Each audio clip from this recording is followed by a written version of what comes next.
সময়ের বৈতরণী বেয়ে বাংলা সাহিত্য তথা কৃষ্টি জগৎ খুঁজে পেয়েছেন বহু সাহিত্যিক, লেখক তথা গুণীজনদের, যাদের সৃষ্টিতে সমৃদ্ধ হয়েছেন পাঠকগুলো। যদি কবিগুরুকে সৃষ্টির এক সুচারু রূপ বলা যায়, তবে উত্তর রবীন্দ্রনাথ পর্বেও রয়েছেন বহু কবি, যাদের মধ্যে অত্যন্ত জনপ্রিয় একজন কবি হলেন কবি সুকুমার রায়।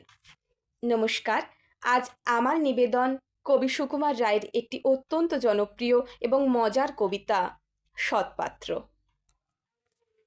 শুনতে পেলুম পোস্তা গিয়ে তোমার নাকি মেয়ের বিয়ে, গঙ্গারামকে পাত্র পেলে, জানতে চাও সে কেমন ছেলে? মন্দ নয়, সে পাত্র ভালো, রং যদিও বেজায় কালো, তার উপরে মুখের গঠন অনেকটা ঠিক প্যাঁচার মতন।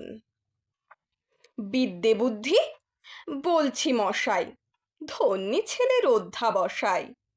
19টি বার ম্যাট্রিকে সে ঘায়েল হয়ে থামল শেষে। বিষয় আশয় গরিব পেয়ে কষ্টে সৃষ্টি দিন চলে যায়। মানুষ তো নয় ভাইগুলো তার, একটা পাগল একটা গোয়ার। আরেকটি সে তৈরি ছেলে, জাল করে নোট গেছেন জেলে। কনিষ্ঠটি তবলা বাজায়, যাত্রা দলে 5 টাকা পায়। গঙ্গারাম তো কেবল ভোগে, পিলের জরার পাণ্ডু রোগে। কিন্তু তারা উচ্চ ঘর, কংসরাজের বংশধর।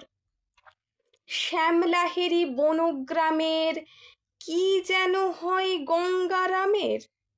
যা হোক, এবার পাত্র পেলে এমন কি আর মন্দ ছেলে।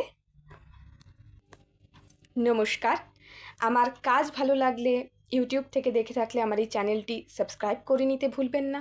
আর যদি কেউ ফেসবুক থেকে দেখে থাকেন, তাহলে অবশ্যই অনুরোধ করব পেজটি ফলো করে নেবার জন্য। সকলে ভালো থাকবেন, সুস্থ থাকবেন, আবার দেখা হবে নতুন কোনো ভিডিওতে। নমস্কার।